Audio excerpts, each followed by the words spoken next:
మనం ఒక short film తీస్తున్నప్పుడు నటీనటులతో సన్నివేశాలు ఎలా చిత్రీకరించాలి? వాళ్ళ చేత ఎలా నటింపజేయాలి అంటే, ఉదాహరణ చెప్తాను. మనకు పేపర్‌లలో కొన్ని నంబర్‌లు వేసుంటాయి. అంకెలు వేసుంటాయి. వేసుండి ఈ నంబర్‌లన్నీ వరుసగా కలపండి. ఒక అందమైన బొమ్మ వస్తుంది. పిల్లలు అని పిల్లలు చెప్తారు చూసావా? 1 ఉంటది. 2 ఇంకొక ఉంటది. మళ్ళీ ఆడికి గీస్తాం. 3 ఇంకొక ఉంటది. మళ్ళీ 4 ఇటు కిందకొస్తది. 5 అటు పైకొస్తది. ఇట్లా అవన్నీ గీస్తా ఉంటే చివరికి ఒక కుందేలు బొమ్మ, సింహం బొమ్మ ఇలా అయితది. ఏర్పడుతది చూసినావా? ఓహ్! అట్లా అనమాట. నటీనటుల చేత మనం ముందే స్క్రిప్ట్ ఏసుకొని గుడ్డిగా వాళ్ళతో చేయించాలి. చేయించి ఆ డైలాగులు, మాటలు చెప్పించి వాటన్నిటిని కలిపితే మనం అనుకున్న సన్నివేశం, సీరియల్, షార్ట్ ఫిల్మ్ అయితదనమాట. అలా జెప్పియాలి. అంతే తప్ప వాళ్ళతో చెప్పొద్దు. వాళ్ళతో చేయించాల్సిన పని లేదు. ఇలా చెయ్యి అని చెప్పాలంతే. వాళ్ళు గుడ్డిగా అలా చేస్తారు. అలా చేసేలాగా చేయాలి లేకుంటే. ఇప్పుడు పిల్లల్ని ఏడిపించాలంటే డైరెక్ట్ ఏడవమంటే ఏడవడు కదా! కావాలని నీళ్ళు మొఖం మీద కొడితే వాడు ఏడుస్తాడు చూసినావా?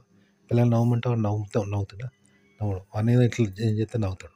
అట్లా వాళ్ళతో చేయించుకోవాలి. చేయించుకొని అవన్నీ కలిపి షార్ట్ ఫిల్మ్ అయిద్దనమాట ఇట్లా. యూట్యూబ్ కంటెంట్ అయినా ఇలా స్క్రిప్ట్ ఏర్పరచుకొని ఇలా కూడా చెప్పొచ్చు.